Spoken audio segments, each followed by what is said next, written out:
Muchas gracias a todos por estar conectados. Vemos gente de Catamarca, de Córdoba. Así que bueno, muchas gracias, bienvenidos. Gracias por conectarse y que haya despertado interés en ustedes conocer la historia de San Juan, que va a estar presentada ni más ni menos que por 3 grandes profesionales, estudiosos, historiadores y personalidades reconocidas dentro del ámbito sanjuanino, dentro de la historia, dentro de la cultura sanjuanino, como son Daniel Arias, Claudia Mallea y Guillermo Collado Malcour. La verdad que un lujo es tenerlos, los temas van a ser muy buenos, muy lindos, y por supuesto que estamos deseosos de aprender. Siempre, el año pasado hicimos una charla con ustedes y aprendimos mucho. Es un conversatorio que también tuvo mucha gente conectada y despertó mucho interés. Así que más que contentos de tenerlos acá, agradecidísimos. La verdad que la Municipalidad de la capital está apostando mucho por el tema del conocimiento, de la educación, de la historia, y en esto ustedes siempre están con nosotros, ayudando, apoyando y brindándonos sus saberes, que son, la verdad, no tiene precio lo que están haciendo. Guillermo Collado va a hablar ni más ni menos, cada vez que lo he mencionado en algún reportaje o una nota, las mujeres en el momento de la fundación, todos se sorprenden.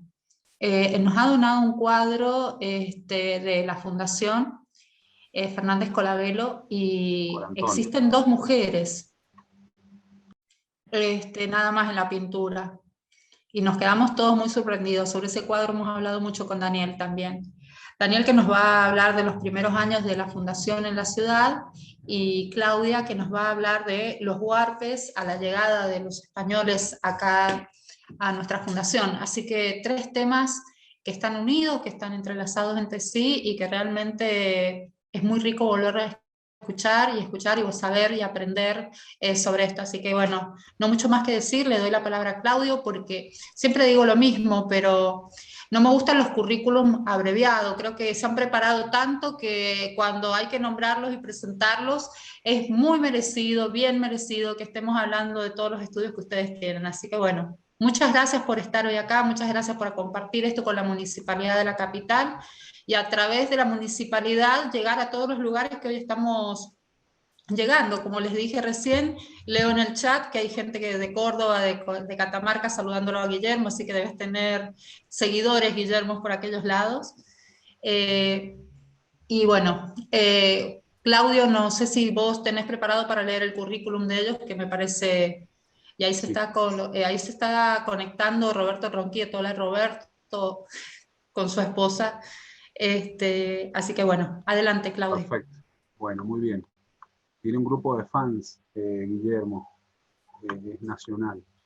Estuvimos conversando antes de las 8 de ordenar las exposiciones. Así que empezaría primero Claudia Mallea, la magíster Claudia Mallea, para hablar de, bueno, los pueblos preexistentes a la llegada de los españoles, como en este caso los huarpes. Después seguiría Guillermo Collado con esta pregunta, esta duda, si la existencia de mujeres en la Fundación de San Juan, y después seguiría Daniel Arias sobre, bueno, estos primeros años de la presencia española en lo que fue o es nuestra ciudad. Así que es cierto, hay que ser breve por cuestión de tiempo. Ya hemos hablado con cada uno de la metodología, serían 10 minutos cada uno de exposición para dar después lugar a las consultas que quieran hacer, ¿sí? O a los aportes que quieran hacer. Entonces, la magíster Claudia Mallea es profesora de enseñanza media y superior en historia, licenciada en historia, especialista en patrimonio arqueológico en paisajes culturales de los Andes meridionales, y se encuentra actualmente realizando su doctorado en arqueología en la Universidad Nacional de Tucumán. Es desde 2018 la directora del Instituto de Investigaciones Arqueológicas y Museo Mariano Gambier de la Facultad de Filosofía, Humanidades y Arte. Bienvenida, Claudia. Bienvenida, Claudia. Magíster Guillermo Collado es licenciado, magíster y profesor en Ciencias de la Comunicación, docente universitario de grado y posgrado, así como investigador en las Universidades Nacionales de San Juan y Agustín Maza de Mendoza. Es genealogista desde hace 35 años. Es el miembro fundador y presidente del Centro de Genealogía y Heráldica de San Juan, y miembro correspondiente de varias instituciones en el país. Bienvenido, Guillermo. Y el profesor Daniel Arias, de una vasta experiencia también, está a punto de jubilarse y ha sido integrante, bueno, de la Facultad de Filosofía, Humanidades y Artes, actualmente está en la Facultad de Ciencias Sociales, es profesor de Historia y es el vicepresidente primero de la Junta de Estudios Históricos de San Juan. Bienvenido Daniel y bienvenido a todos los presentes, gracias por acompañarnos. Claudio, cuando quieras Claudia puedes empezar. Gracias a todos, muchas gracias por estar hoy acá.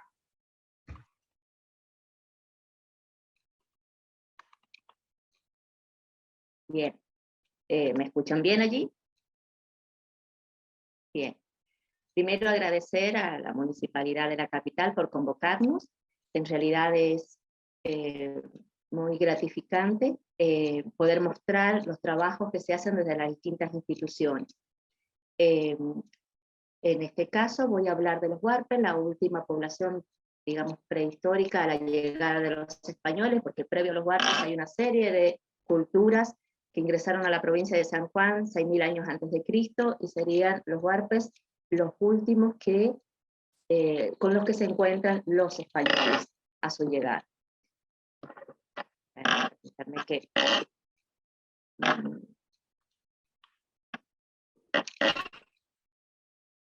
Bien.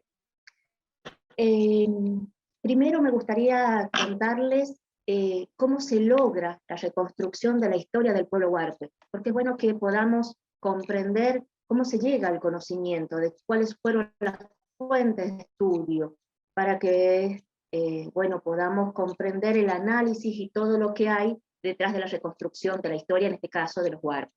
Se realizó a través de la protohistoria, y la protohistoria es, digamos, es una de las ramas de la historia donde se realiza el estudio y el análisis de una serie de fuentes de un grupo humano que no tenía escritura, pero su historia es posible reconstruirla en función de escritos que dejaron otros pueblos que los conocieron, que en este caso fueron los españoles. La metodología que utiliza es el análisis, la confrontación de fuentes y de documentos escritos. Y una de las primeras fuentes que se utilizó para lograr reconstruir quiénes eran huarpes, su organización social, su organización política, fue la doctrina cristiana y el catecismo de la lengua yenteac, escrita por el padre Luis de Valdivia, ya por 1606, y publicada en 1607. Él lo escribe desde Chile, porque recordemos que cuando llegan los españoles, una de las principales misiones que tenían era evangelizar a los pueblos originarios. Entonces, una de las primeras instituciones que ingresa también van a ser los religiosos en sus distintas órdenes, la Compañía de Jesús, los dominicanos, los agustinos, en pro de esta evangelización de los naturales del lugar. Pero para poder evangelizarlos necesitaban comprender su idioma. Entonces fue necesaria, por lo menos así lo vio el padre Valdivia, y fue muy útil, como lo dicen los otros religiosos, este catecismo que él realiza, en donde va a exponer a través de eso las distintas costumbres que tenía el pueblo huarpe. Entonces, a través de la interpretación de esta obra y el cotejo con otras fuentes, como puede ser el padre Ovalle, que escribió mucho después, pero sí valiéndose de las fuentes de los jesuitas, que ellos tenían una importante biblioteca y documentación y registraban todo, porque era digamos, su costumbre realizarlo de esta manera. Además era un dogma que bajaban desde la parte de la mayor autoridad de los jesuitas, que tenían que registrar todo. Entonces, el padre Ovalle, como otros, también van a hacer referencia a los huarpes en distintos momentos. Inclusive en el siglo XVII hay distintas obras, especialmente la historiografía de Chile, que hace referencia a ellos. ¿Por qué la historiografía de Chile? Recordemos que San Juan, Mendoza y San Luis pertenecieron a la Capitanía General de Chile desde el momento de la fundación hasta la creación del Virreinato del Río de la Plata. Entonces las obras que hacen referencia a la población huarpe, más allá de que haya pasado el tiempo y no sea el siglo XVI, permitieron aportar datos para reconstruir esta historia. Entonces, esta investigación científica arrojó una serie de publicaciones que son las que se encuentran en el Instituto de Investigaciones Arqueológicas del Museo, profesor Mariano Gambier, alguna de ellas, pero los primeros estudios los realiza Salvador Canal-Fraus en la década de 1940, analizando el idioma huarpe, el Milcayac y el Allenteac. Posteriormente, desde el instituto se realizan una serie de estudios como los dialectos del idioma huarpe, la organización social y religiosa, tanto desde el momento digamos, de su vida mientras estaban los huarpes, hasta después que pasan los siglos, y bueno, y se reduce enormemente la población huarpe. Ahora sí, vamos a introducirnos en quiénes eran ellos. ¿Cuál era la extensión del pueblo huarpe a la llegada de los españoles, es decir, en el siglo XVI? Ellos ocuparon los valles de lo que sería el Valle de Tulum, una parte del Valle de Ilunzonda. Esta es la zona demarcada en color acá, en donde el pueblo huarpe se ubicó en los valles, especialmente cerca, digamos, que tuvieran ríos, obviamente, que le ofrecieran las condiciones para poder vivir. Entonces, así se ubican en lo que es hoy en día, cercanos de los ríos San Juan, en los valles que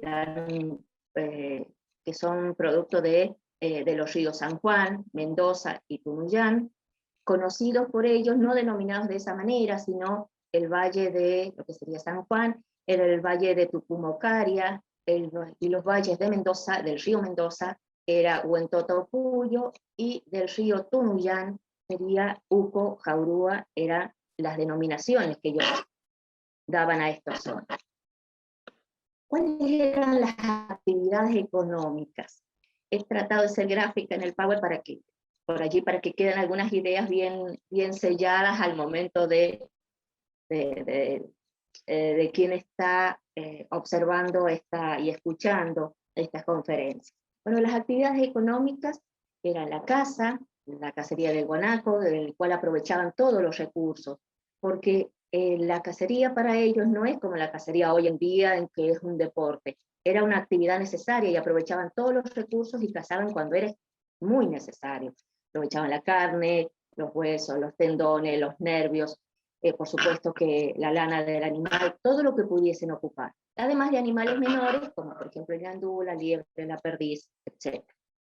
La pesca en los ríos, que hemos mencionado, la recolección de frutos de algarroba y de chañar, con los cuales hacían los panes o inclusive bebidas, y la agricultura, por supuesto que era practicada porque ya eran un pueblo agrícola ganadero.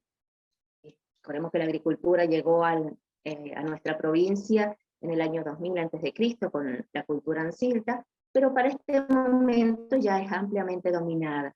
¿Y qué es lo que cultivaban? Maíz, quinoa, zapallo, calabaza, mate. Y la ganadería era también para obtener recursos, como lo decía hace un momento, y también para utilizarla como medio de transporte. La organización social. Bueno, ellos se agrupaban en grupos de no más de 30 individuos, separados aproximadamente 20 kilómetros entre uno y otro, y ellos respondían a la autoridad de un cacique. Ese cacique era el que representaba a este grupo familiar, pero también cuentan las fuentes que en algunas ocasiones especiales, uno de los caciques representaba a toda la población huarpe, ¿sí? En casos excepcionales. Este cacique tenían respeto hacia él, obediencia, y a cambio era una especie de protección y de representación que realizan los caciques ante un evento como fue, por ejemplo, la fundación, la llegada de los españoles. Era considerado el propietario de las tierras, de los recursos, de las acequias, pero no así de las personas. Porque, por ejemplo, en el caso de las uniones matrimoniales, digamos, el hombre era el que llevaba a la esposa a su grupo de pertenencia. Pero en el caso de que ella no se sintiera cómoda o estuviera a disgusto, podía volver con su grupo de origen. Entonces significaba que no había una relación de pertenencia a ese cacique. El cacicazgo era algo hereditario, por lo general era casi siempre al hijo primogénito, era heredado solamente por la vía masculina, no así a los hijos que consideraban ilegítimos o que eran por adopción, y en el caso de que un cacique no tuviera descendencia, la podía heredar su hermano. Los lazos familiares eran muy parecidos a los que nosotros tenemos, es decir, hermano, hermana, madre, padre, tío, sobrino, nieto, y los parientes por afinidad, como podían ser los suegros, no llamados de esa manera, pero los consideraban como parientes por afinidad.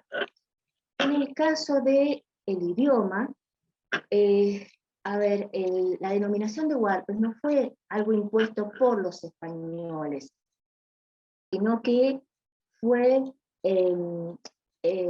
era propio de ellos mismos, provenía de su propia lengua. Teníamos dos variantes del dialecto huarpe, el Allentia, que es el que se hablaba en San Juan, y el Mixcayac, el que se hablaba en lo que sería el actual Mendoza. Era muy diferente en su estructura gramatical al idioma araucano y al quechua. Y según Canal Frau y también Teresa Micheli, que han estudiado arduamente este idioma, consideran que es una estructura gramatical muy consolidada, de mucha data, entonces su idioma era muy marcado, los términos de ellos. Tenían términos que más bien eran concretos, no eran algo abstracto, como por allí podemos llegar a tener nosotros. Y tenían términos genéricos, por ejemplo, para decir el 10, utilizaban las dos manos, ¿sí? Extendiendo los dedos. Hay términos que se utilizaban en común, es decir, la misma palabra para decir luna, mes, sol, ¿sí? Y se valían mucho de la gesticulación, según la fuente, más que inclusive que de las palabras. En las fuentes dice que no hay referencia a cantos. Sí, en algunas ceremonias, lo que escuchaban los españoles eran una especie de aullidos acompañados por, decían así, aullidos acompañados por un elemento de percusión. Y el tono de voz de ellos era algo tenue, decían algo muy suave para escucharlo. Era lo que apreciaban las fuentes, lo que dicen de ellos. ¿Cuáles eran las creencias y las costumbres? Bueno, la deidad principal de ellos era el Unuar, que moraba en la montaña, al quien respetaban y ofrecían ofrendas, por ejemplo, de alimentos especialmente, porque para ellos lo más importante y lo que pedían a Unuar era la vida y la salud. Pero él era digamos, la deidad mayor, la central, pero también adoraban a los fenómenos naturales como el río, el lucero, el rayo, la luna, el sol, porque ellos dependían de estos fenómenos para poder fijar las cosechas, las estaciones del año. Entonces para ellos esto era muy importante, todos los fenómenos naturales. La cordillera era algo que ellos respetaban de gran manera, en su lenguaje le llamaban Hualta, y allí moraba la divinidad central y era el destino al cual iban todos los hombres, era su cosmovisión. Y cuando cruzaban por la cordillera lo hacían con mucho respeto, inclusive haciendo ofrendas, por ejemplo, de alimentos, como hemos dicho recién. ¿Cuáles eran las creencias y las costumbres del pueblo huarpe? Bueno, el hechizo era el que realizaba las curaciones, era el que hacía llover, y era el que dirigía las ceremonias. Los españoles, especialmente el padre Valdivia, en la traducción del catecismo, él preguntaba si se había conectado con su demonio, decía. O sea, el hechicero se conectaba con Ana, llamaban el espíritu con el que entraba en trance, digamos.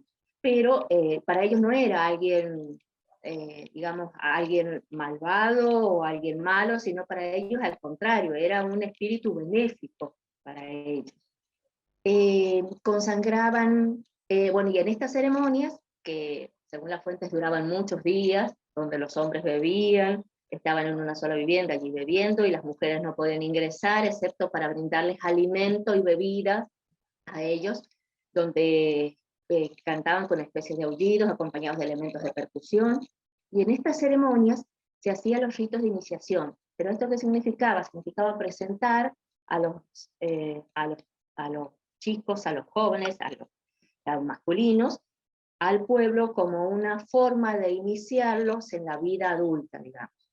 También consagraban los niños elegidos, que probablemente serían los próximos hechiceros en un futuro, ¿no?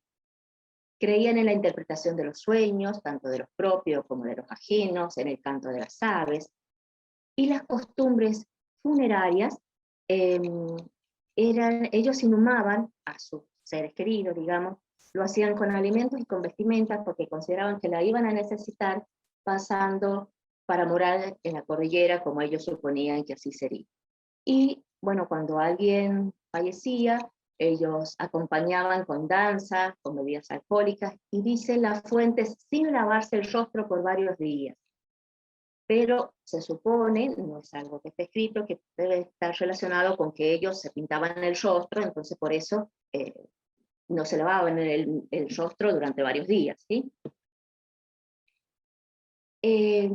Una de las cosas que quería mencionar es que las fuentes consideran a los huarpes, les resaltan dos características positivas, y lo dice en más de un lugar, el padre Ovalle, lo dice el padre Molina, entre otros, Fanelli también lo dice, en donde destacan la habilidad que tenían como caminantes. Podían caminar kilómetros y kilómetros sin cansarse de ninguna manera. Lo mismo las mujeres, por más que llevaban sus hijos en una especie de cuna portátil, tampoco se quedaban atrás y podían también avanzar varios kilómetros sin ningún problema. Y la otra característica que resaltan era la capacidad que tenían para aprender los idiomas y para retener las enseñanzas que les daban. Entonces decían que cuando habían sido dominados por los incas no habían tenido ningún problema en aprender el quechua. Tampoco lo habían continuado hablando, sino que lo dejaron de hablar después. Y tampoco les costó aprender a hablar el español.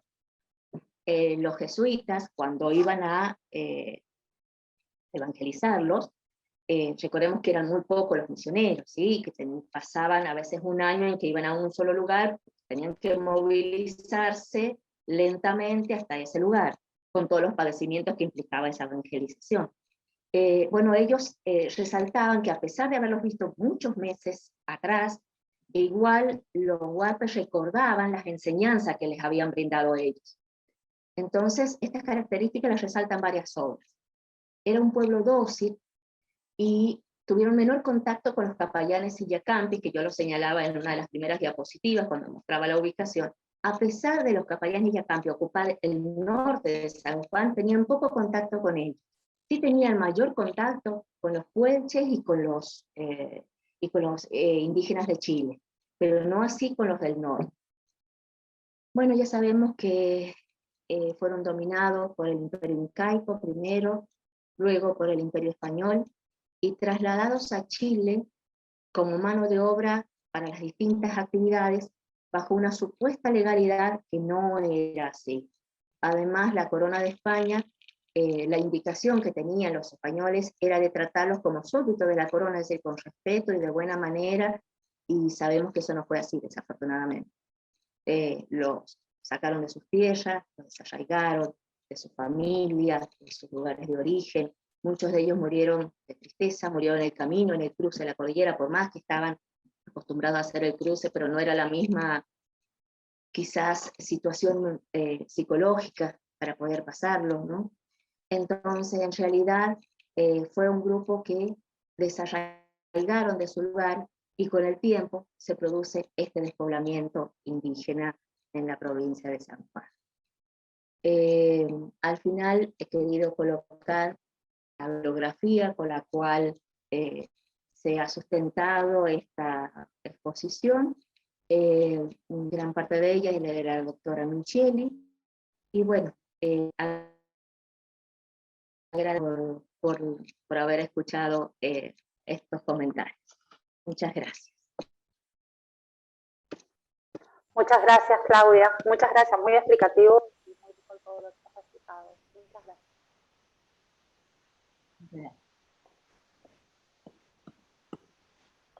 Continuamos ahora. Vamos a escuchar a los tres expositores y después vamos a dar la palabra para todos ustedes, que la vayan escribiendo en el chat cuando terminen los tres por favor. Bueno, Guillermo, te escuchamos. Sí, gracias. Voy a compartir pantalla.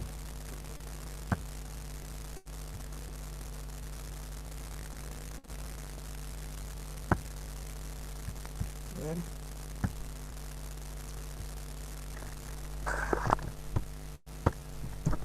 Perdón. Nati, ¿soy yo o hay un ruido? Ahí se ve. No. ¿Se ve la pantalla compartida?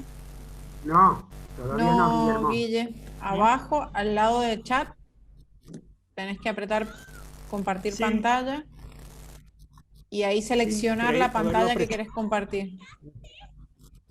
Sí, creí haberlo apretado. Espérate. El audio de Guillermo tiene una pequeña interferencia. Hemos intentado solucionarlo, pero no hemos podido mejorar. Se mejoró un poquito, pero todavía tiene. Sí. A ver. ¿Ahí se ve? Ahí se ve perfecto. ¿Ahí se ve? Sí, sí, Bueno, ¿me escuchan? ¿Me escuchan bien? perfecto. ¿Se Perfecto. escucha? Bueno, buenas noches.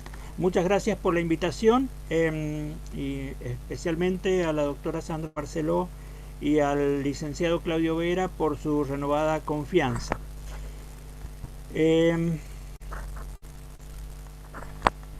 También a Natalia Asegurado por su hospitalidad, porque esto iba a ser en el Museo de la Memoria Urbana.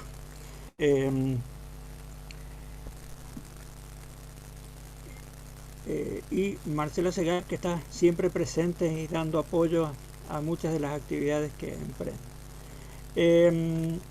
Esta charla se ha dado en llamar Mujeres en la Fundación de la Ciudad, obviamente de la ciudad de San Juan de la Frontera, que acordamos con Claudio Vera. La respuesta anticipada es sí.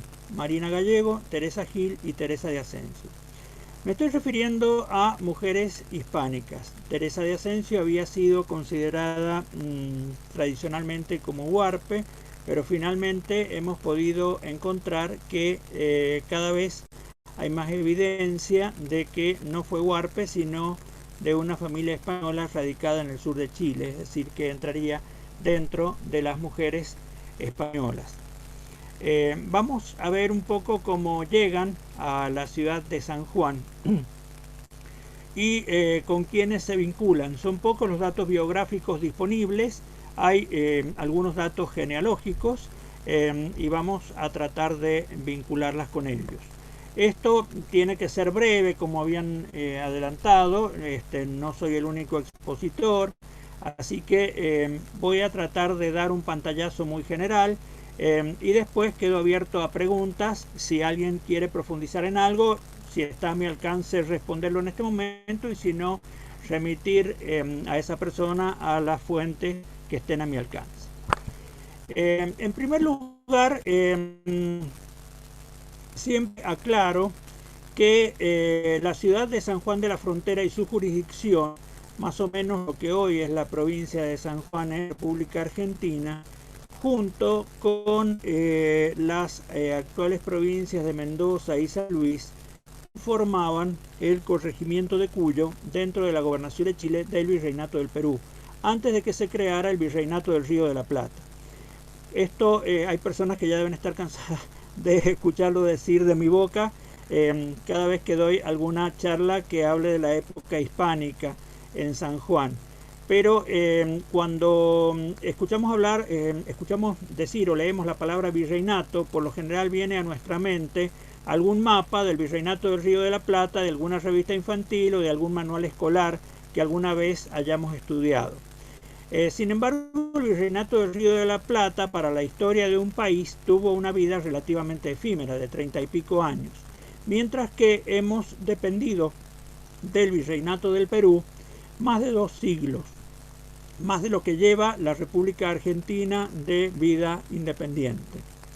E incluso el corregimiento de Cuyo, que era el corregimiento más grande dentro de esa gobernación, la gobernación se dividía en corregimientos, el corregimiento de Cuyo fue, tengo entendido que fue el mayor en esa gobernación, el mayor en superficie, en extensión, y se incorpora al Virreinato del Río de la Plata 2 años después de su creación. El Virreinato del Río de la Plata se crea en 1776, Cuyo se incorpora 2 años después, en 1778, y estas ciudades comienzan a reportar las autoridades de su cabildo a la nueva gobernación de la cual dependen, Córdoba del Tucumán, recién 2 años más tarde de creado el Virreinato del Río de la Plata. Cuando se está por fundar la ciudad de San Juan, tenemos más o menos este contexto histórico a mediados del siglo XVI, de los años 1500, que es una época de la cual acostumbramos a tener poca información o a leer poco de ella o a estudiar poco de ella, pero no quiere decir que no haya existido o que no haya información al respecto. Estuvo como gobernador de Chile García Hurtado de Mendoza entre los años 1556 y 1561. Él ordena la fundación de la ciudad de Mendoza, que se llamó Mendoza del Nuevo Valle de Rioja o del Nuevo Valle de La Rioja, concretada por Pedro del Castillo el 2 de marzo de 1561, es decir, un año antes de la fundación de San Juan. Entre medio cambia el gobernador de Chile y asume Francisco de Villagra, que gobernó en distintos periodos, y el periodo que cuenta en este caso es entre 1561 y 1563. Villagra ordena a Juan Jufré la refundación de Mendoza, que Juan Jufré concreta con el nombre de Ciudad de la Resurrección el 20 de marzo de 1562, es decir, casi un año después de la fundación de Mendoza por Pedro del Castillo.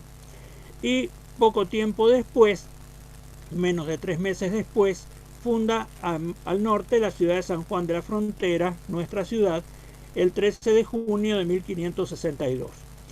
Lo que hace Juan Jufré en Mendoza, en gran medida, es, si se me permite la expresión, barajar y dar de nuevo. Castillo hace un repartimiento de tierras y Jufré hace otro, e incluye en ese repartimiento de tierras a personas que lo acompañaban desde un primer momento y que lo van a seguir acompañando a San Juan. Este es el plano de la fundación de Mendoza por Pedro del Castillo. Todas estas ciudades tienen una plantilla básica de 5 manzanas por 5, es decir, 25 en total. Al centro la Plaza Mayor, frente a la plaza la iglesia, y alrededor algún edificio importante. En los extremos solía haber algunas iglesias también que se iban a destinar a alguna orden religiosa, como por ejemplo dominicos, mercedarios y franciscanos, y también a hospitales, y se solía dividir hospitales de españoles y hospitales de naturales. Y se repartían tierras entre las personas de la expedición.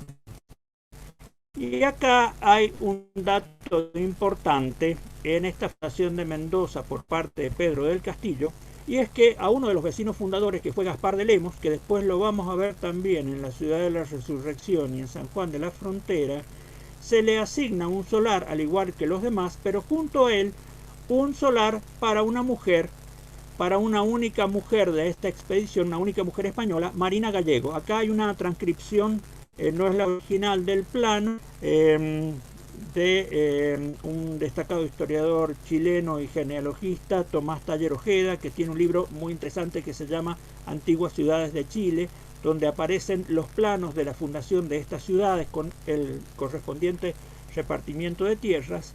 Y acá figura como a la par del solar que se le asigna al vecino fundador Gaspar de Lemos, hay uno destinado a Marina Gallego. Aclaro que es gallego y no gallega. Es la única mujer a quien se le asigna solar en la fundación de Mendoza de Pedro del Castillo. Hay otro solar también para otro vecino fundador, que es Juan Martín Gil, que también se va a repetir después en San Juan. Al año siguiente, Juan Jufré funda la Ciudad de la Resurrección, hace un nuevo reparto de tierras,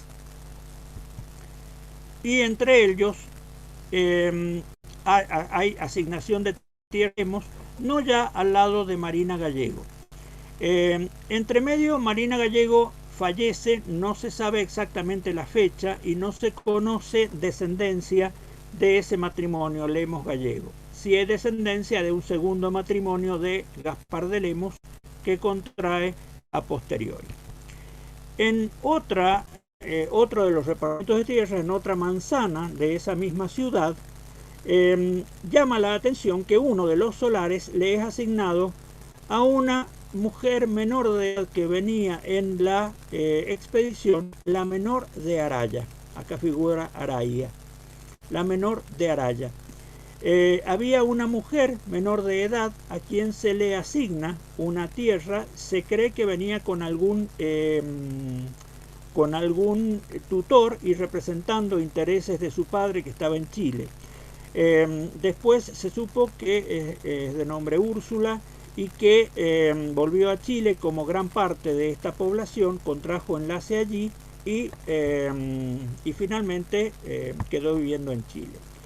Esta es otra presencia de mujer española en una ciudad de las antiguas de Cuyo. Y también en la ciudad de la Resurrección, fundada por Juan Jufré, hay repartimiento de tierras para el fundador, el general Juan Jufré, que por lo general se reservaba algún solar frente a la plaza principal. También repartimiento de tierras para Rodrigo Jufré, un hijo de Juan Jufré que fue mestizo, habido en una mujer aborigen, estando Jufré todavía soltero. Jufré, cuando viene de España, deja poder para contraer enlace con una de las hijas de Francisco de Aguirre, quien trasladó las ciudades de Santiago del Estero y de La Serena en Chile. Menciona a estas hijas en un orden de precedencia hasta que uno de los poderantes le informa que había concretado el matrimonio con doña Constanza de Meneses y Aguirre. Hasta consumar ese matrimonio, que se consumó ya en América, Juan Jufré tuvo dos hijos mestizos. Uno se llamó Francisco y otro fue Rodrigo, que lo acompañó en la fundación de esta ciudad. Rodrigo después se va a emparentar con descendencia de la esposa de Juan Jufré, con parientes, con familiares de la esposa de Juan Jufré, y va a quedar integrado a la familia por lazos de sangre también. Y hacia nuestra derecha hay un solar asignado a Diego Jufré, hermano de Juan, a quien Juan Jufré deja como corregidor de Cuyo cuando vuelve a Chile. Juan Jufré estuvo muy poco tiempo en estas tierras. Yo a veces en broma digo que lo único que hizo Juan Jufré con San Juan fue fundarla, nada más y nada menos, pero estuvo aproximadamente 2 meses y medio. Espera que se deshiele la cordillera, vuelve a Chile y ya no va a volver a estas tierras. Y gran parte de la población de estas ciudades también en algún momento vuelve a Chile. Son pocos los que quedan.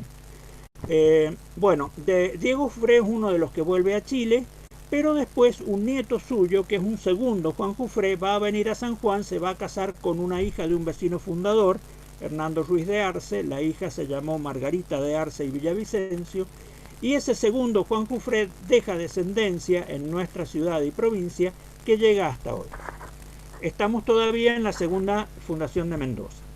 Después viene la fundación de San Juan de la Frontera por parte de Juan Jufré, donde también hay asignación de tierras para Gaspar de Lemos.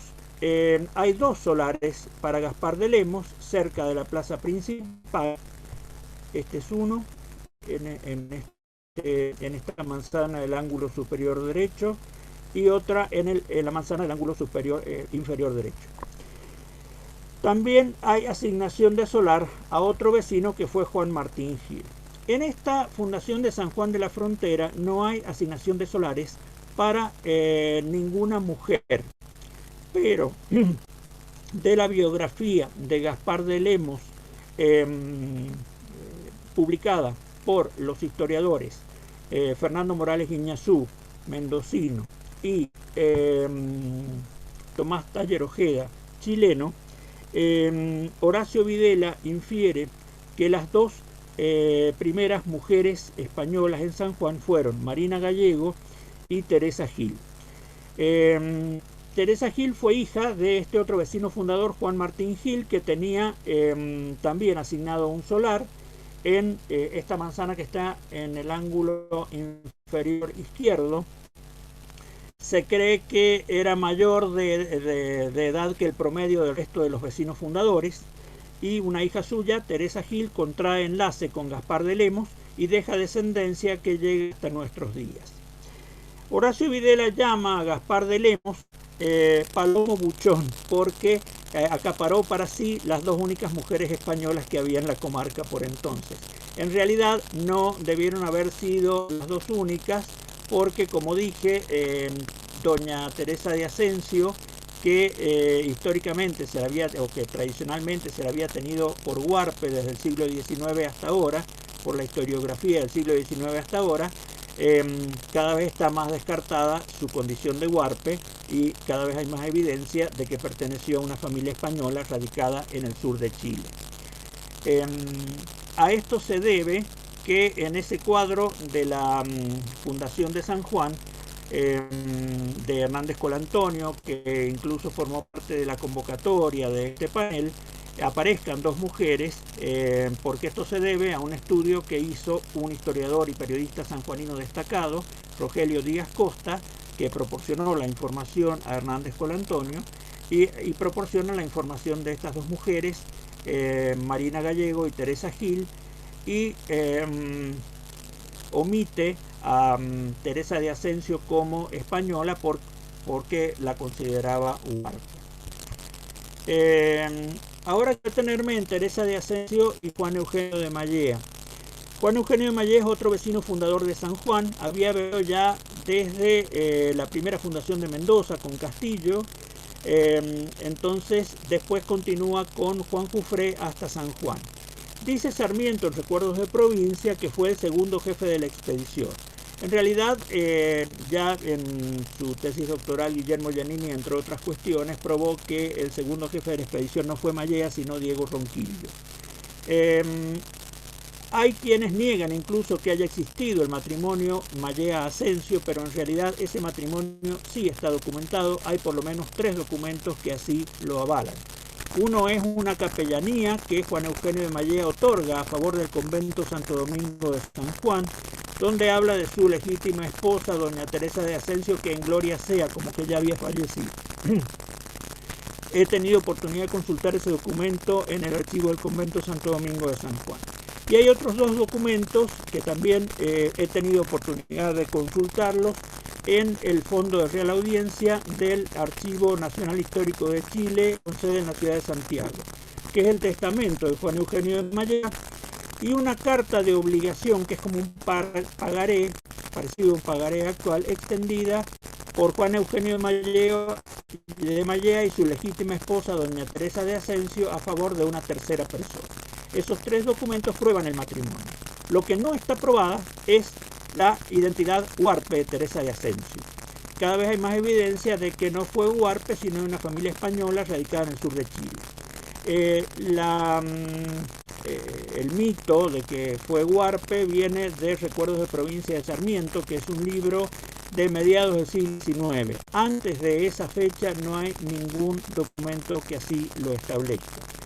Y después, ya en el siglo XX y XXI, hay 2 historiadores y genealogistas chilenos muy importantes, Juan Luis Espejo, en su libro Nobiliario de la Capitanía General de Chile del año 67, y Gabriel Guarda, en su libro Los Encomenderos de Chiloé de 2002, que dan a Teresa de Asensio como integrante de una familia Asensio Guerrero radicada en el sur de Chile, fundamentalmente en Valdivia y en Concepción. Por otra parte, hay que tener en cuenta que obviamente al momento fundacional hubo mujeres aborígenes.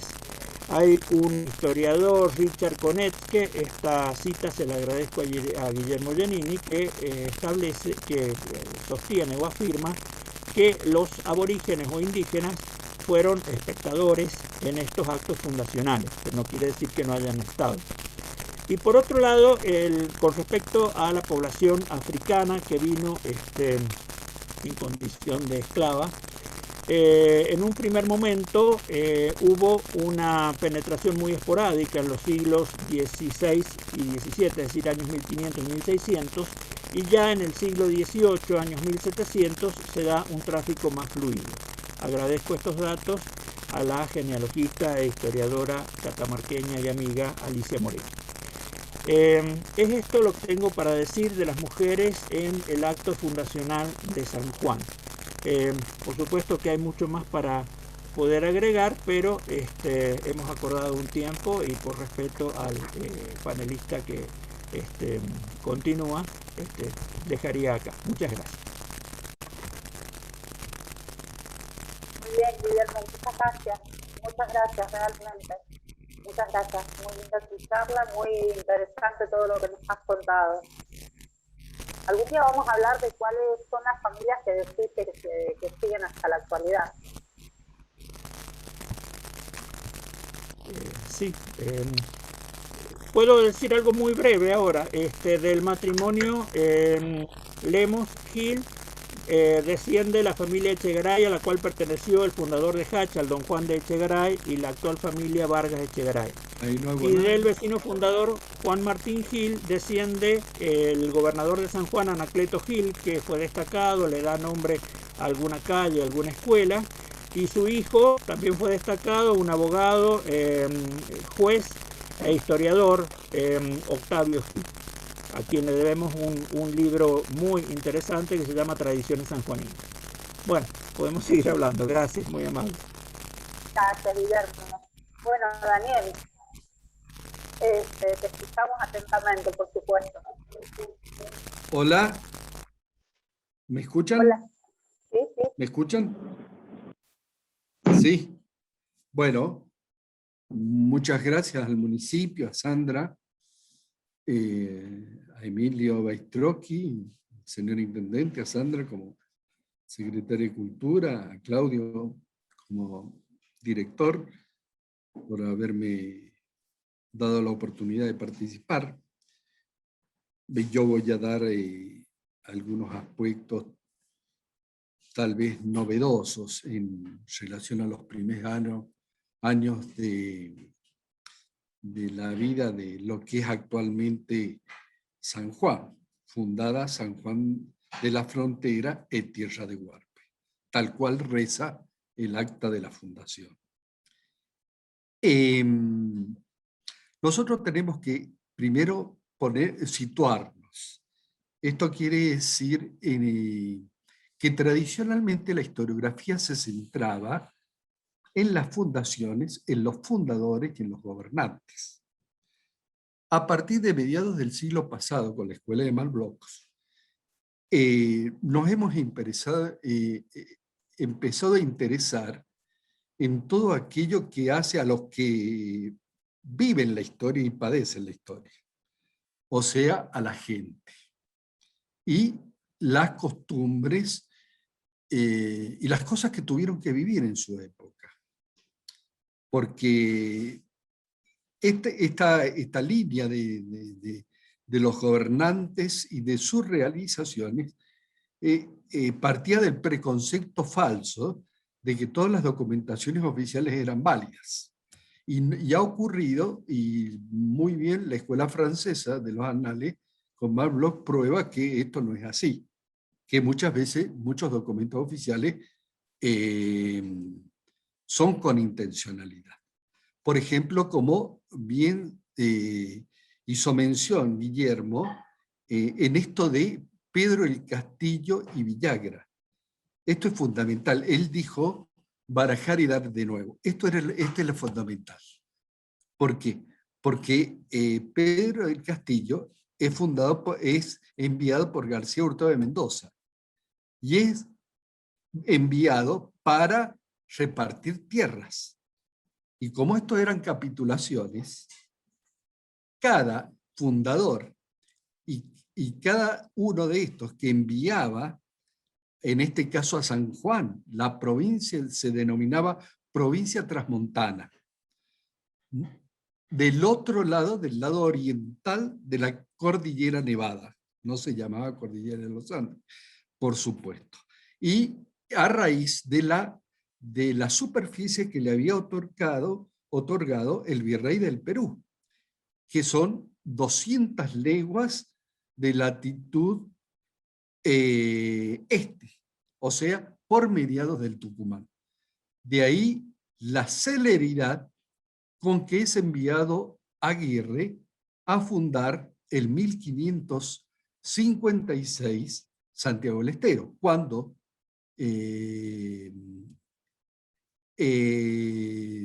del Prado ya la había fundado en 1550, pero es acreditada finalmente Aguirre, porque estaba dentro de su territorio. Estos eran empresas privadas, hechas por privados y costeadas por privados, y supervisadas por el rey. El rey que a la postre acababa de morir, Carlos V, el 1558, y después de Villagra, que era el verdadero conquistador, que había participado con Valdivia en la fundación de Chile, de Santiago, es que lo envía inmediatamente a Jufré a refundar Mendoza, como dijo muy bien Guillermo, barajar y dar de nuevo, quiere decir asignarle tierras a sus compañeros. Por eso es que se funda de nuevo. Pero lo primero, si bien él no se queda en San Juan, como muy bien también dijo Guillermo, no llega a los 3 meses. Pero también hay que entender a Juan Jufré. Sus bienes, su riqueza, sus empresas estaban en Santiago de Chile. Un molino, una pequeña fábrica de embarcaciones, 2 bergantines, 3 bergantines, etcétera, etcétera. Y sabía dónde fundar. Desde la margen derecha del río San Juan, porque no podía fundar, como ocurre en el Mapocho, del lado chileno, en los medanales, que hoy están consolidados, que sería Chile, sobre suelo que se moviese. Entonces, una exégesis del acta fundacional nos da la clave de todos esos aspectos, hasta encontrar mejor lugar, dice, pero para no perjudicar a los vecinos.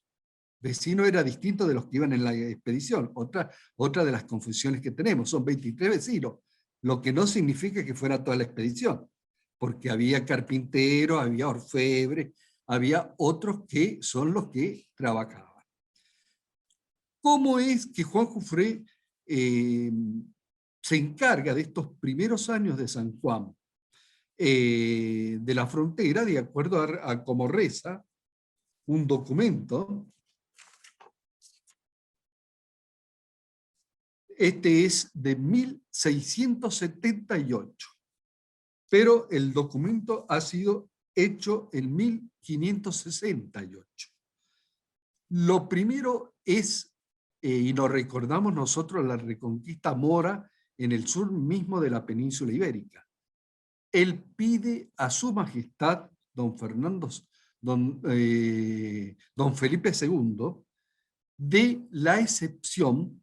Él usa un término muy castizo que es exoneración de gravámenes, que son los impuestos. Los impuestos, y dice en el documento, como ya lo ha hecho en otras ciudades, de la alcabala, que era un impuesto que se cobraba a cada transacción comercial y que iba al fisco. Y el almofarifazgo, que era en la introducción, estamos en la época de los autres, entonces nosotros tenemos que tener una noción histórica global, o sea, era el régimen monopólico de flotas y galeones, o sea, llegaban al Perú las mercaderías y eran traídas y vendidas a distintas partes por el sector oriental de la Cordillera Nevada a las distintas fundaciones. Pero de esto se quejan también los sanjuaninos y seguramente que todas las otras ciudades, como el mismo Juan Jufré lo dice, como lo ha hecho usted con otras ciudades. ¿Por qué? Porque es que se iba la plata.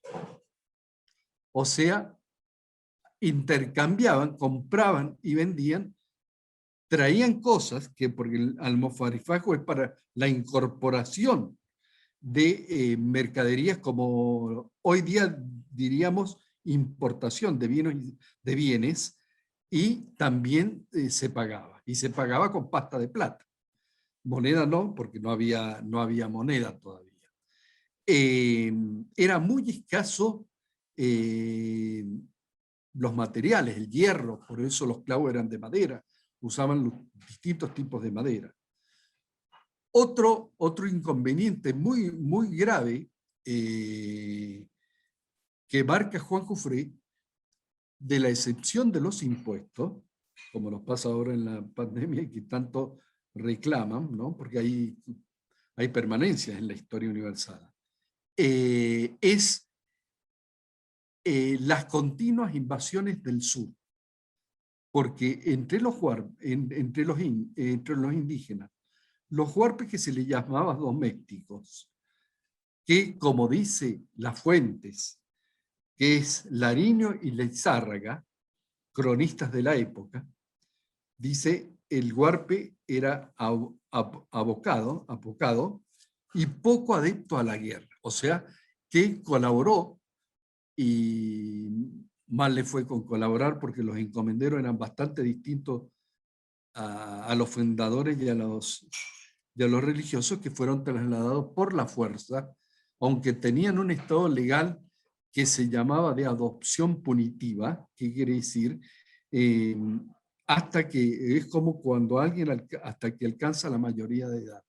Fueron trasladados a Chile porque en Santiago por algo se lanzan también hacia este otro lado de la cordillera, donde la resistencia mapuche o araucana era feroz, al punto de que Valdivia muere poco tiempo antes en que Villagra reconociese el territorio de Cuyo en 1551.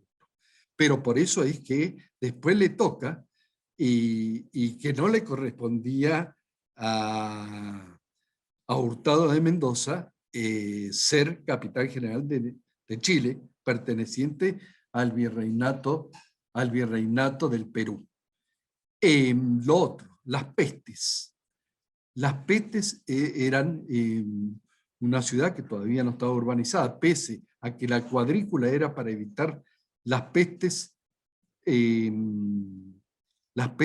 como eran los pequeños villorios de las ciudades europeas. Ustedes notarán que todas las fundaciones en San Juan, desde el Zócalo, Cusco, y todo el resto de las fundaciones latinoamericanas son en cuadrícula. ¿Por qué? Porque esa cuadrícula después, como dice muy bien Draghi Lucero, en la introducción del Congreso de 1938, son para las acequias, el agua potable y el agua de riego. Bueno, es evidente que tengo que ir cerrando por el tema del tiempo. Esto da, como dice José Luis Romero, ¿no? Esto es para trabajar 2 o 3 años en Sevilla y tenéis que trabajar esos documentos más de 10 años en el lugar de estudio de uno.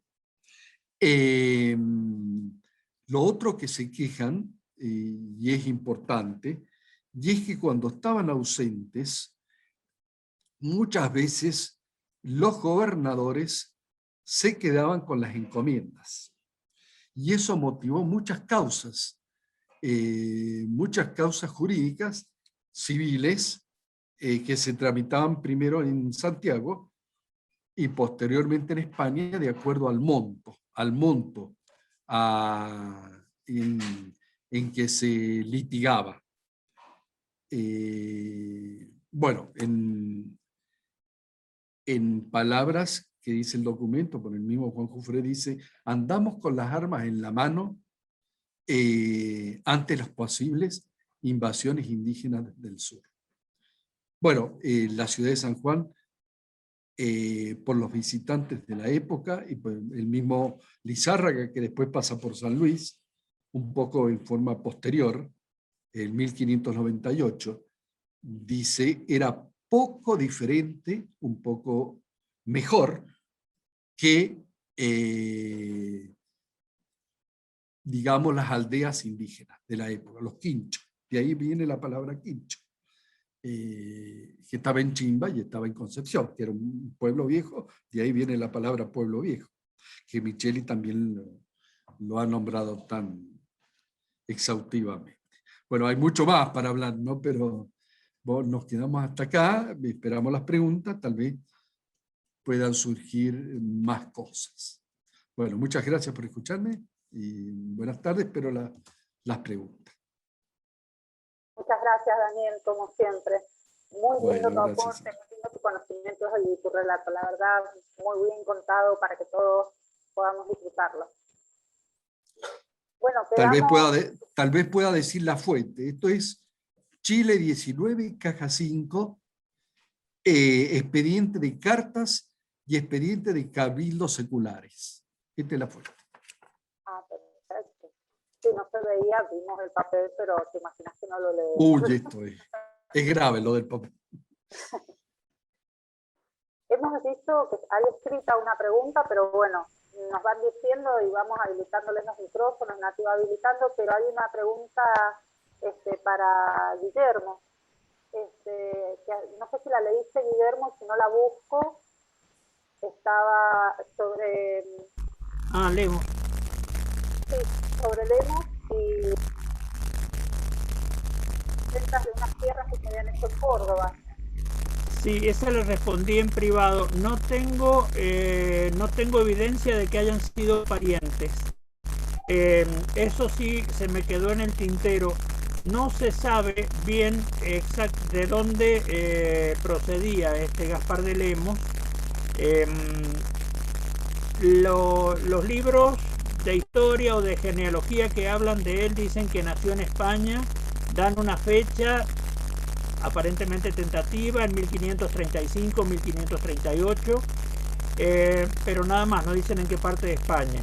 Hay algunas especulaciones de algunos genealogistas actuales contemporáneos, como por ejemplo Marcelo Vieira de Mendoza, que creo que desciende de él, que tendría algún origen portugués, pero no ninguna confirmación hasta donde yo sé. Razón por la cual tampoco puedo afirmar que sean parientes de esta familia de Córdoba. Marcelo Perchani está pidiendo la palabra. No sé si puedes habilitarle el micrófono. Muchas gracias. ¿Ahí me escuchan bien? Sí.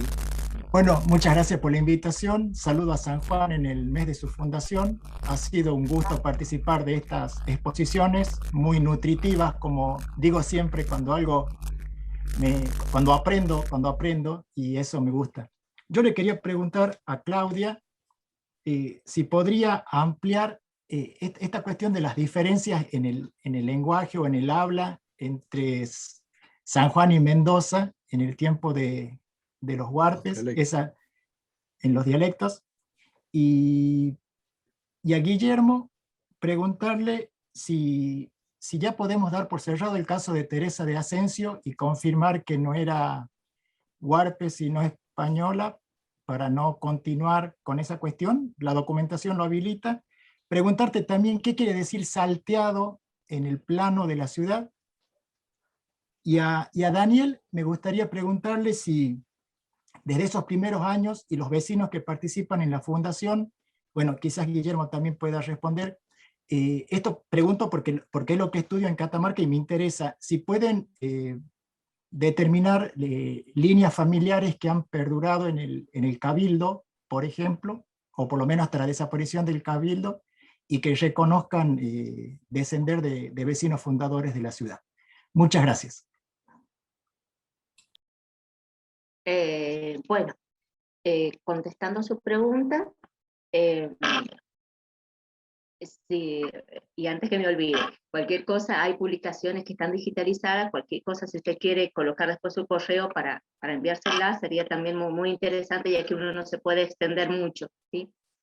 El lenguaje, por las investigaciones realizadas, era muy distinto y llama la atención con respecto a los habitantes también de San Juan del Norte, de Capayán y Villacampi, era muy diferente a los de San Juan, a los huarpes, ¿sí? Y a su vez eran más parecidas la lengua de ellos a la parte digamos, inclusive del sur de los Puelches, que la misma de San Juan. Los términos que utilizan, por ejemplo, hay determinados fragmentos de las palabras que se repiten en varios términos, ¿sí? Como es la palabra de War, un War, ¿sí? Que es el Dios, y Warpe también, que es la denominación del lenguaje. Bueno, creo que mencioné que es un lenguaje de mucha data, ¿sí? Muy antiguo, con una gramática muy consolidada, y que en realidad lo que podemos llegar a saber es que sus términos eran más bien concretos cuando se referían a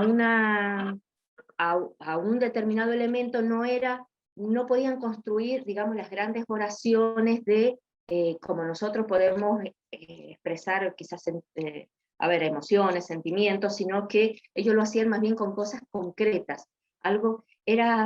Su lenguaje era práctico al oído de los españoles, ¿no es cierto?, que tenían una gramática totalmente distinta.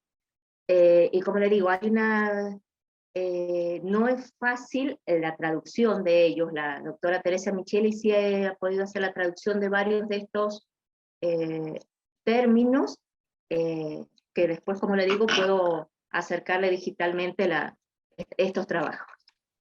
Sí, no, eso lo había entendido, pero había entendido de tu exposición que había diferencias entre San Juan y Mendoza. A eso iba mi pregunta. No, en general lo puedo, pero claro, iba a apuntar a eso que me parece interesante, ¿no? La cercanía y detectar esas diferencias. No conozco en estudios para Catamarca si se puede percibir esa cuestión. Eso, muchas gracias. Sí, la diferencia está más que nada, creo que en algunos términos, no le podría precisar bien porque ahora en realidad la verdad es que no lo recuerdo bien porque es la doctora Micheli la investigadora de todo esto, y además la lengua, la yentea, que era digamos más tiempo que la de el Milcayá, que la de Mendoza, y especialmente en algunas terminaciones y digamos lo que nosotros serían para nosotros los sufijos, que es la parte inicial de las palabras. Esas eran las diferencias que había en el idioma.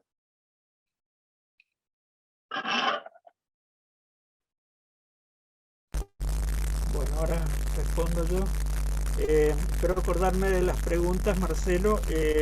Con respecto a la evidencia de la filiación de Teresa de Asensio, yo digo que cada vez hay más evidencia de que no era india o que no era indígena o aborigen, y que sí era española. Eso es lo que digo, y lo repito. Cada vez hay más evidencia de eso. Ahora, no sabemos el nombre de sus padres. Hemos llegado hasta el nombre de una hermana que se casa con un español, o un español peninsular o americano, digamos, o criollo en Chile, que son nombrados por Gabriel Guarda. Y Guillermo Giannini, que creo que está conectado, encontró alguna documentación que aporta esto, habla del cuñado de Teresa de Asensio, pero no hemos podido terminar de establecer, por ejemplo, el nombre de los padres. El mismo Gabriel Guarda lo da como NN al padre, y a partir de allí desarrolla la genealogía. Creo que hay cada vez más evidencia de que no era indígena, de que era española, tal vez no peninsular, pero sí española americana, criolla,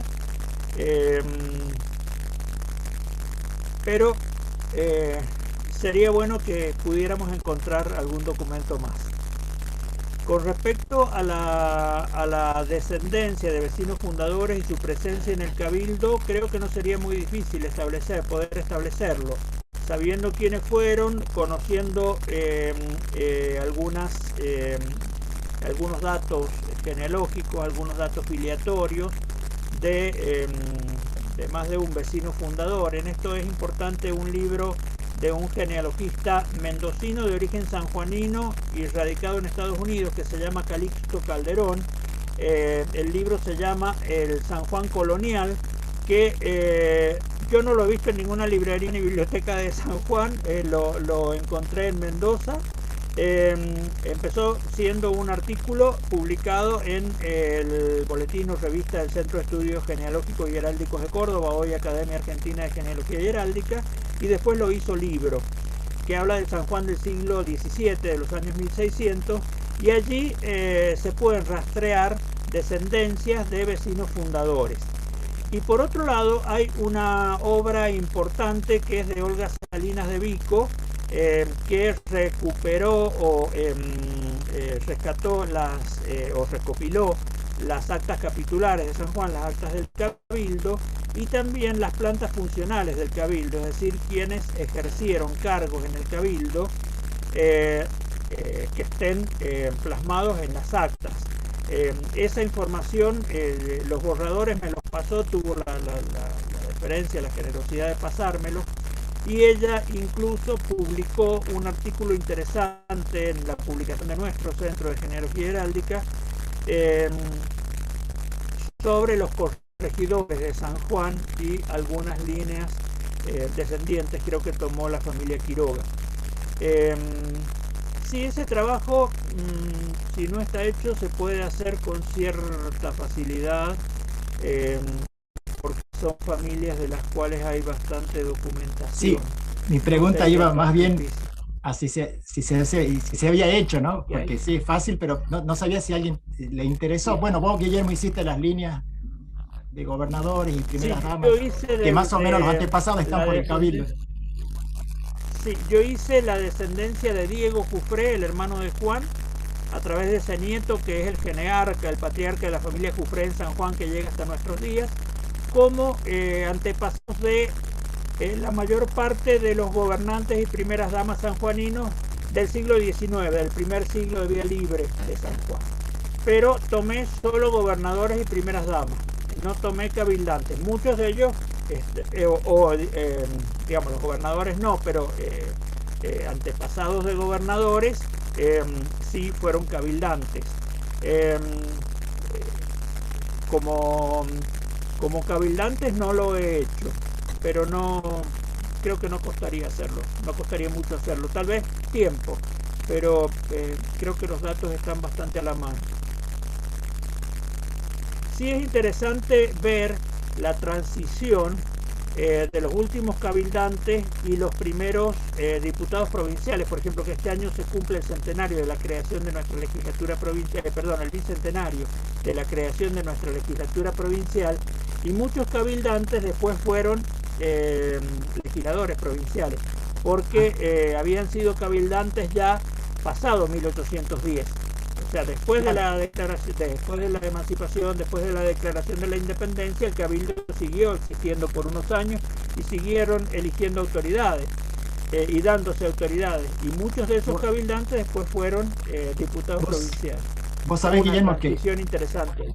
Actualmente estoy viendo para Catamarca justamente la renuncia de cabildantes en 1822 que pasaban a ocupar cargo en la Asamblea Legislativa, porque Catamarca se ve declarado autónomo y ya tenía poder legislativo, ¿no? Entonces es interesante ver esa superposición y cómo se conjugan los poderes. Te preguntaba por Teresa de Asensio, porque cuando leí a Narciso Vinayán Carmona hace más de 20 años, él daba ya por superado el problema. Pero bueno, por eso siempre lo tengo presente y por él me enteré de esas cuestiones. Muchas gracias. Perdón, y lo de salteado, Guillermo, y lo de salteado que figura en las eso era lo otro, sí. Perdón, Sandra, ¿querías decir algo? Sí, que hay muchas preguntas, entonces si podemos ser más concisos en las respuestas, y bueno, de última quedamos en contacto en forma privada para que tengan oportunidad todos de preguntar. Bueno, termino rápido con esto porque puede haber sido la duda de otros y cuando lo estaba haciendo al Power pensé que podía aparecer.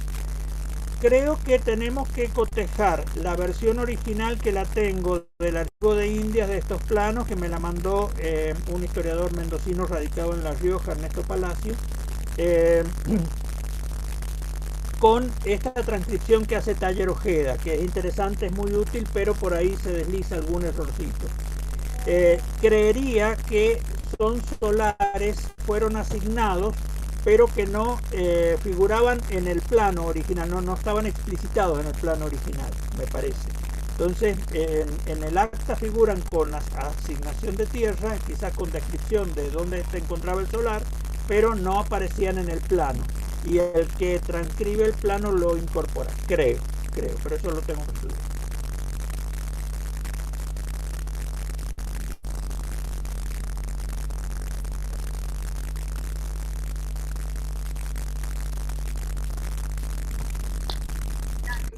Está muteado Daniel y está respondiendo. Tres puntualizaciones, pero son pertinentes para cerrar el tema. Yo el tema de los vecinos no lo he seguido, pero soy titular de Historia Institucional Argentina, ¿no? Los cabildos desaparecen en 1820 por el Tratado del Pilar. Como formas anacrónicas empiezan las legislaturas provinciales. En cuanto a lo que dijo Claudia Mallea, de un trabajo de Micheli, en relación al tema del idioma, el Milcayá incorpora mucha terminología pehuelche y tehuelche. Contrariamente al Yentiac, que no, pero tiene una diferencia en cuanto al tema agrícola, que los cronistas hablan del pequeño maizal huarpe, pero Biasati habla de que eran parcialidades que intercambiaban entre ellos la algarroba, la pesca, la caza, etcétera, etcétera. ¿Qué? No. Solamente agrego que en Catamarca el cabildo desaparece en enero de 1828.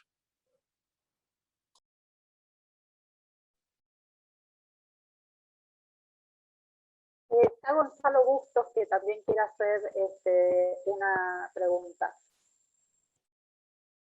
Y sí, lo veo a Roberto y a Carlota, que también quieren preguntar. Sí, recién veía la pregunta de Gonzalo Bustos. Seguramente hubieron encuentros entre Juan Jufré y algunos caciques huarpes en su primer momento, especialmente por el repartimiento de las tierras, porque una de las primeras medidas que toman es esto de repartir las tierras, y cuando se repartía la tierra era con su cacique y con los indígenas que pertenecían a su grupo, ¿verdad? Pero no solamente con Juan Jufré, que estuvo poco tiempo, sino con todos los otros españoles que vienen de posteriormente, y se hace el reparto de todas las tierras en el territorio de San Juan, ¿no es cierto? Primero en lo que sería la zona más cercana y luego en la zona más alejada, pero siempre el trato era primero con el cacique y luego con digamos, entre el encomendero y el cacique. No me extiendo más para dejar las otras preguntas. Bueno, buenas noches, muchas gracias por las exposiciones. Solo un par de comentarios. Respecto a los indios huarpes, ¿no? Solo quería que tuviéramos presente el papel que jugaron los obispos chilenos en la defensa de los indios huarpes, como en ese tiempo se le decía. Trabajaron y lucharon para aliviar sus condiciones, para que no fueran trasladados, y hay cartas valiosas escritas por los obispos chilenos que están en parte en la historia de Verdaguer, y también en los archivos de Chile. Y otro detalle respecto a la exposición de Guillermo, que fue muy, muy enriquecedora sobre la presencia femenina en la fundación de la ciudad de San Juan, que es un tema muy original, que no suele ser tratado, pero que a mí también me evoca que no era inusual en ese tiempo. Y recordemos ni más ni menos que a Inés Suárez, Inés que fue la compañera de Pedro de Valdivia y que posteriormente fue la mujer de Rodrigo de Quiroga.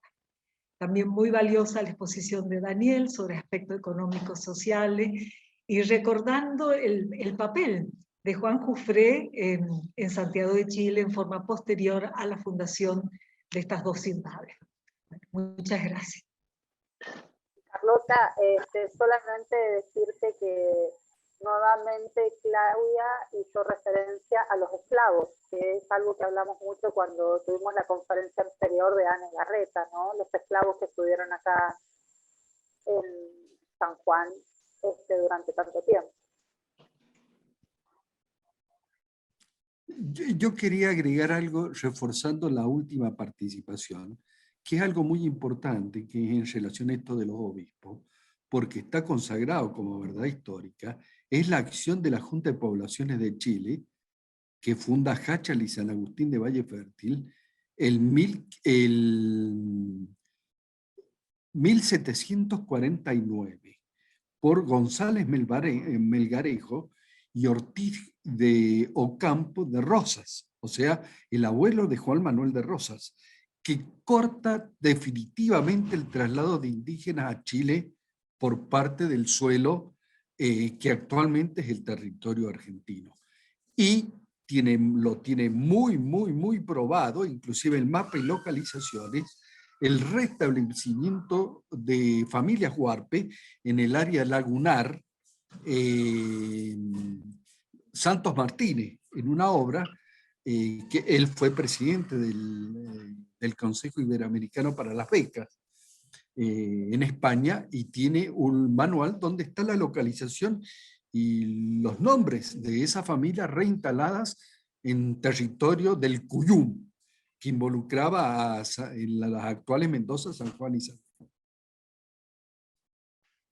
Me gustaría también agregar algo con respecto a lo que decía la señora. Es verdad, los sacerdotes, no solamente los obispos, sino los sacerdotes hicieron mucho por tratar de revertir la situación en la que vivían los indígenas y cómo eran explotados. Inclusive escribieron cartas hacia el rey y realizaron varias obras denunciando esta situación. Habían sido tratados como súbditos de la corona, como había sido establecido, pero bueno, todo fue desoído y callado de alguna forma por parte de los españoles. Pero sí, la parte religiosa va a ser la que va a defender la situación de los indígenas. Gracias, Claudia. Juan Manuel tiene la manito para hacer una pregunta a Nat.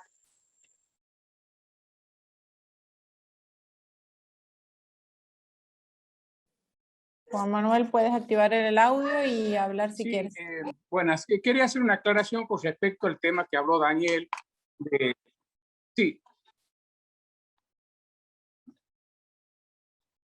Sí, ¿ahora me escuchan? ¿Ahora me escuchan? Sí, Juan Manuel, ¿Hola? te escuchamos. ¿Ahora me escuchan? Sí, te escuchamos. Bueno, sí, que quería aclarar, no sé si se me escucha. Bien. Sí, quería aclarar el tema de la fundación de la ciudad del barco, el tema de Villagrán, que, bueno, si bien Núñez de Prado funda el 29 de julio de 1550, Teresa Piosek determina exactamente el lugar que funda la primera ciudad del barco, Núñez de Prado, que fue una quebrada del Portugués en Tucumán. Si bien Villagrán después llega, o Villagra llega a tomar la ciudad, en donde termina arreglando con Núñez de Prado. Núñez de Prado después muda la ciudad, traslada la ciudad a la parte no.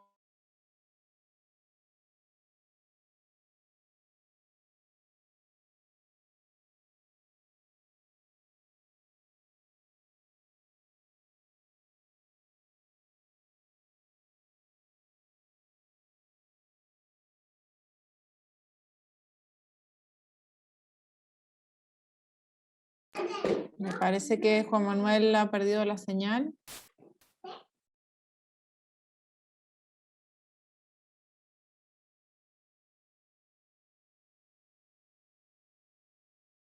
¿Ahora me escuchan? Ahora sí, Juan. Bien. Cuando Núñez de Prado, volví a decir, digo lo mismo, cuando funda la primera ciudad del barco, la funda en la quebrada del Portugués, en Tucumán, donde Chile decía que había fundado dentro de los límites de las 100 millas náuticas desde la costa de Chile hasta entrado al Tucumán, había fundado esta ciudad, la primera ciudad del barco. Teresa Piasek demuestra de que había estado, había habido un error en unos cuantos grados.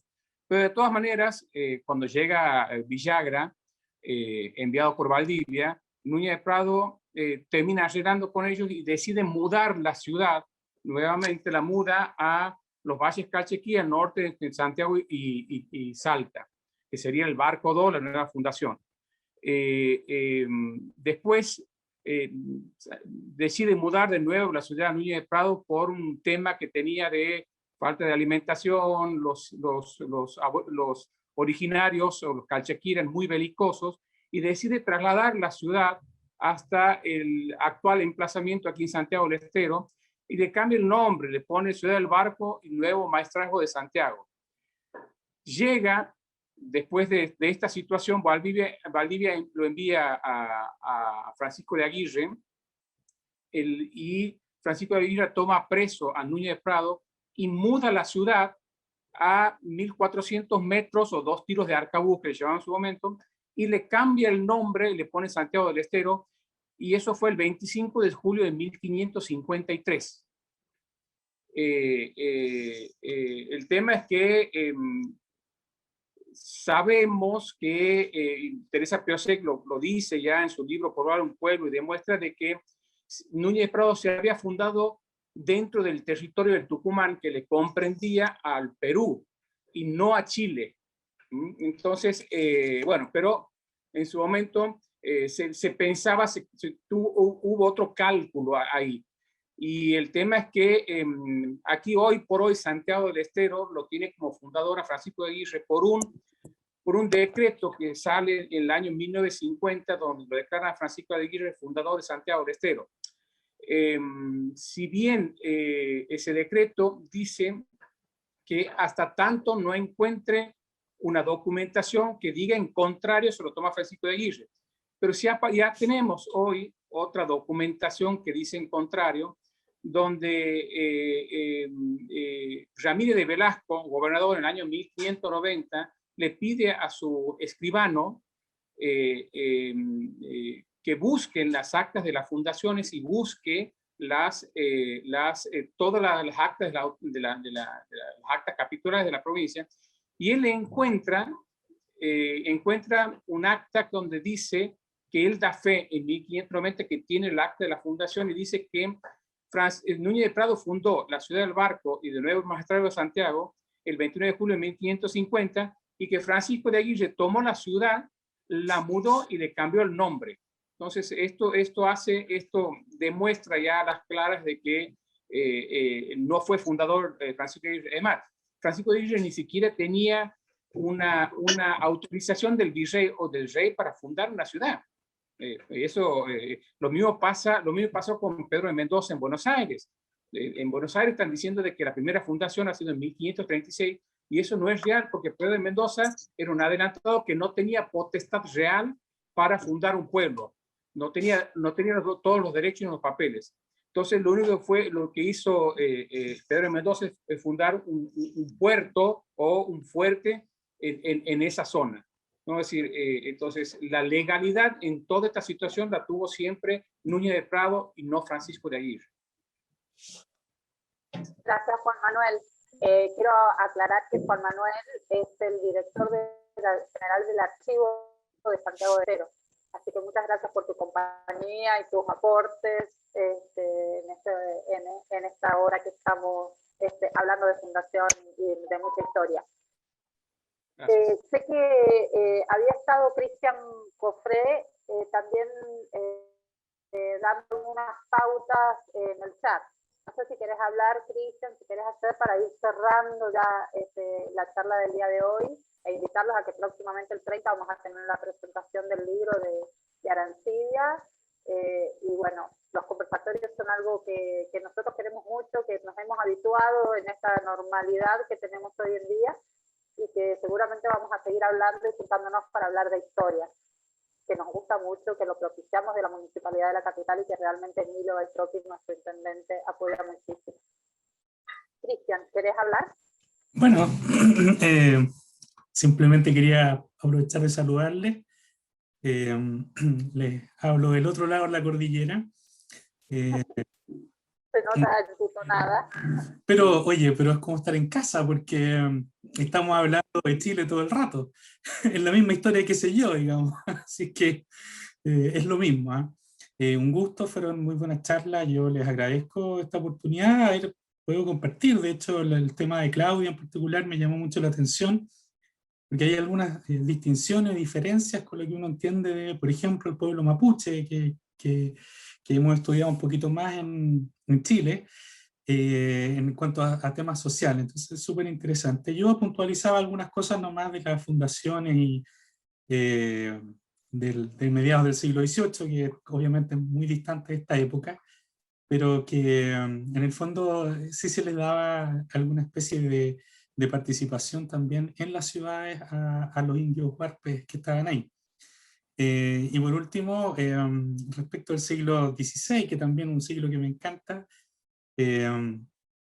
Juan Manuel Viaña acaba de quitarle una fundación a mi antepasado Francisco de Aguirre, entonces yo estoy muy preocupado porque no quiero venir a la próxima charla y que me quiten más acciones de mi antepasado.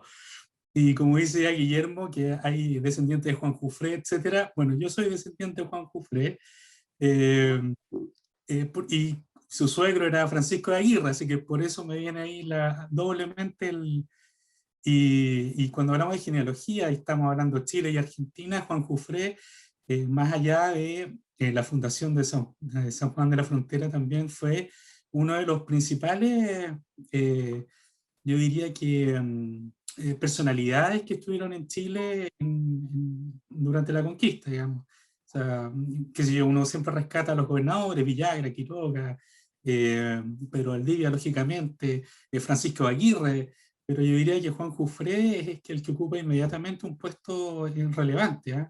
Fue un industrial muy adelantado, tenía cerca de la zona del Maule, en Constitución, un aserradero, hacía barcos, es posible que haya participado incluso en el descubrimiento de Nueva Zelanda también, al financiar el viaje del piloto Juan Fernández. Y bueno, participó en el gobierno local, en un montón de cosas. De hecho, es una lástima que no haya llegado a ser gobernador, pero el virrey no lo quiso, tuvo la terna y lo tachó. Aparentemente se conocieron en la juventud en España y no tuvo buena impresión de Juan Jufré, no sé por qué, pero no lo dejó. Así que eso, bueno, un gusto no simplemente saludarlos desde acá. Y gracias por esta oportunidad, muy, muy interesantes los temas. No, muchas gracias, Cristian. No sabíamos que era de Chile y descendiente de Juan Jufré. Oye, pero hay muchos. Hay muchos bueno, chilenos y argentinos, yo creo. Cristian, a principios de este mes, la Municipalidad de la Capital ha empezado un proceso de hermanamiento con Medina del Río Seco, que es la ciudad natal de Jufré, y por privado han enviado material, recopilación de material que ellos tienen en general de investigadores de Argentina, porque tienen muy poco de ellos de Jufré. Una de esas publicaciones habla sobre la expedición de Juan Fernández y Juan Jufré, así que si por ahí dejas tu correo, acá te lo podemos enviar. Uy, fantástico, me interesa todo de Juan Jufré. Es uno de los personajes favoritos. Lo encuentro genial, le hizo un montón de cosas. Y por otro lado, dato curioso, era descendiente de conversos, Juan Jufré, por si acaso. Por el lado Montesa. Marcelo te está escribiendo de que sos pariente también de él, porque por parte de Aguirre. Bien. Sí, vamos Mira, a terminar haciendo primo Marcelo. Guillermo Collado.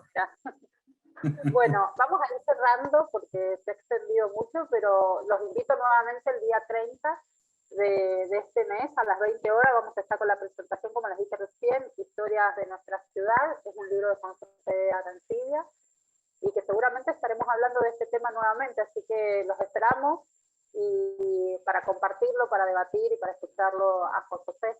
Están todos invitados, ha sido una charla lindísima. Muchas gracias a Claudia, muchas gracias Guillermo, muchas gracias Daniel. Y muchas gracias a todos los que están conectados realmente desde otro lado y desde San Juan. Hay parte del equipo de la Secretaría de Cultura, Turismo y Educación, está Natalia, está Claudio, Laura Paliza, que fue quien me avisó que Juan Manuel era de Santiago del Estero, director del Archivo General. Ya le vamos a pedir a Gastón que se conecte la próxima vez, nuestro director del Archivo de la provincia. Y bueno, dejamos eso pendiente para la próxima charla, que va a ser el día 30. Con esto ya finalizamos el mes de la Fundación, pero no los conversatorios que siempre van a estar rondando alrededor de las fechas históricas que vienen y que son muy importantes también. Muchas gracias a todos.